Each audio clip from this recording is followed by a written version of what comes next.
We are now going to study one of the most important safety considerations in long-haul flying. It is known as point of equal time. This is often abbreviated to PET. It is also called equal time point, which can be abbreviated to ETP. An older name for it is critical point. If you see any of these terms or abbreviations, they all mean the same thing. The majority of transport flights take place over routes where there are many en route alternate aerodromes. In the event of an emergency requiring an in-flight diversion, there are usually several available. However, over some routes, there may be no diversion available over a large part of the flight. Oceanic transits, such as this one over the Atlantic, are one example. After passing Gander, which is the most easterly point of Canada, the next available airfield is Shannon in Ireland. This is a distance of over 1,700 nautical miles. Should a failure occur at some point over the Atlantic Ocean, the most important consideration is to get the aircraft on the ground as soon as possible. This is a point of equal time problem.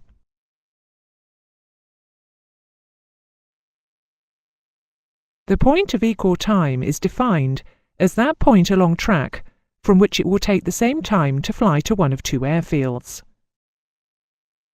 Therefore, if an emergency takes place after the PET, it is quicker to go on.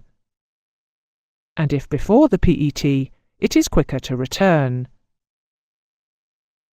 The point of equal time therefore occurs when time on equals time home.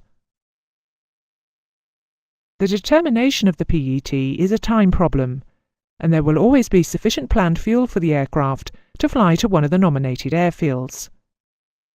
The amount of fuel carried is not a consideration. Point of equal time may be calculated between the departure and destination airfields, as in this example, or it may be calculated for that part of the route for which no diversion airfield exists.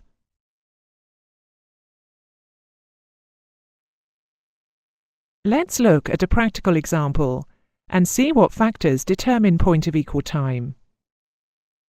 Let's assume a route 400 nautical miles long with no diversion between the start and finish airfields. Let's assume that the aircraft has a constant TAS of 200 knots and that there is no wind.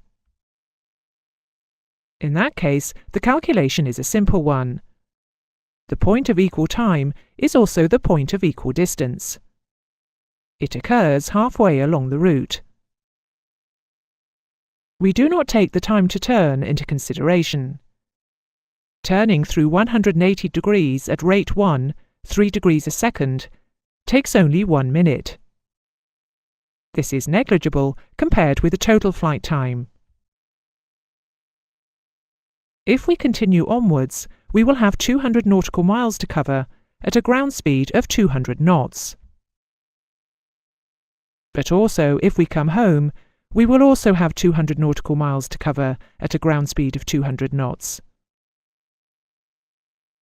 Now, we'll leave the halfway mark on the diagram, just for reference. But we'll look at the effect of a 50-knot headwind all the way along the route. Now the ground speed onwards will be 150 knots, while the ground speed home is 250. The point of equal time has now moved forwards to a distance of 250 miles from the departure point. The distance onwards will be 150 miles at 150 knots,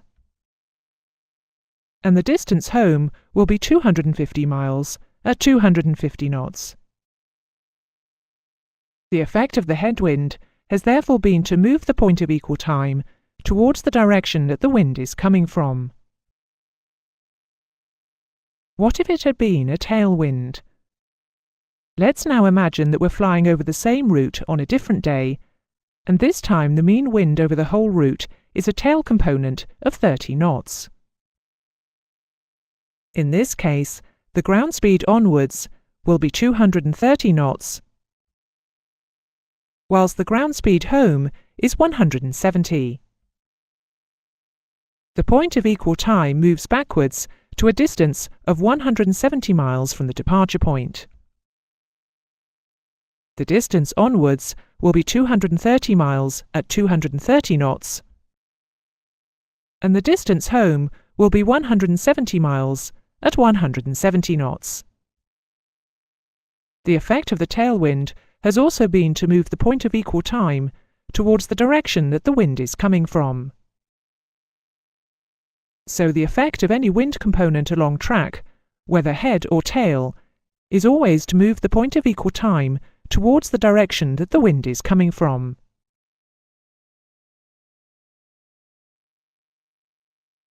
Let's now derive the formula to calculate point of equal time in general terms using algebra.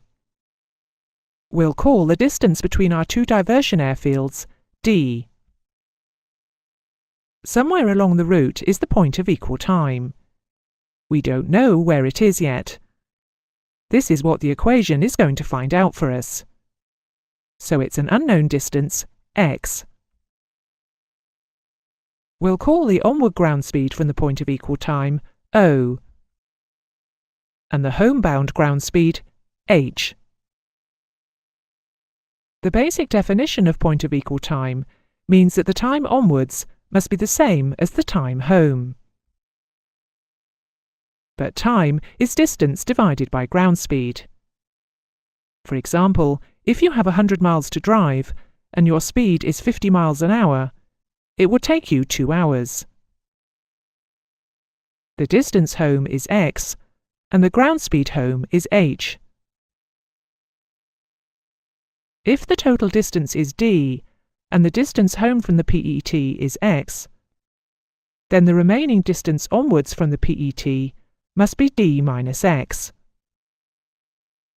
And the ground speed onwards is o. We are trying to find x, so we need to isolate it on one side of the equation. We start by cross-multiplying. This gives us xo equals h, open brackets, d minus x, close brackets. Multiplying out, we get xo equals dh minus xh. We now need to get the term xh onto the left-hand side of the equation. So we bring it across, changing the sign as we do so. This gives us xo plus xh equals dh. Factorise the left-hand side to isolate x. And now divide both sides by o plus h. This gives the final equation x equals dh over o plus h. This is the one that you must remember. You will not be examined on the derivation which we have just shown. We put it in to demonstrate that the equation is based on good logical algebra and is correct.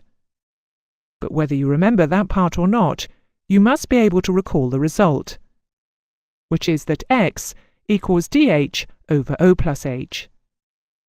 This is the starting point for all point of equal time questions. We'll now try some simple worked examples using the formula, and demonstrate that the algebra gives the same results as our earlier basic navigation calculations. Assume a total distance of 500 nautical miles and a true airspeed of 300 knots. Let's start off with the still air case. In this situation, O, the onward ground speed, is 300 knots. And h, the homebound ground speed, is also 300 knots. Let's write the formula down. X equals dh over o plus h. D is 500, and o and h are both 300.